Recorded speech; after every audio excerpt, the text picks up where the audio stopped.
Hello, this is Rob Rubin, and you're watching Expert Village. Something you might have noticed throughout this entire series is that where we're playing is on a speedball field that has inflatable bunkers.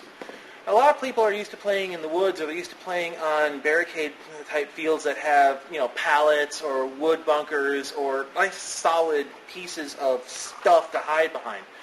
When you play on airball fields, the rules change a little bit as far as how to play your bunker, so that's what we're going to cover this episode. First thing about airball bunkers, they move. They're quite movable, and you can do this all day with them. I don't recommend it, but you can. What this means is that you can get a lot more use out of your cover. Instead of just standing behind it, if you need to get tight, you can actually press into the bunker and get a lot more use out of it. You can actually change angles on the field by angling the bunker one way or the other. You really don't want to do it too severely, because if you do, the referee might eliminate you for carrying the airball bunker with you as a shield. But a little tweak, it helps. Actually, one of the funniest things I ever saw at a tournament was, way back in the day, one of the airball bunkers started to deflate on the player as he was playing behind it. He actually held the bunker up. So he kept playing. He kept on playing. He held one hand up like this to hold the bunker, kept on shooting. When he left the position, he let go of the bunker and took off the bunker to just completely gone.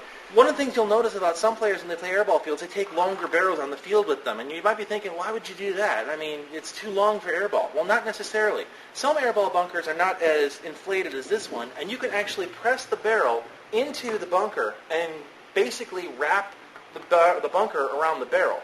It makes you play a lot tighter because you're still behind cover, and the cover is actually forming to fit you. Very handy. When you're playing on airball fields, something to notice is that the airball fields are tethered to the ground. If you're playing indoors, they might have a way to put sandbags underneath it or weights of some kind. If you're playing outdoor airball fields, then it'll probably be staked into the ground, but they don't all have the same retention system, so if you're sliding into a bunker, be careful. The sound of an airball bunker being hit by paintballs, very unique. You never quite forget it. And a lot of new players find it intimidating when somebody's just pounding the side of their bunker, but you can use that to your advantage.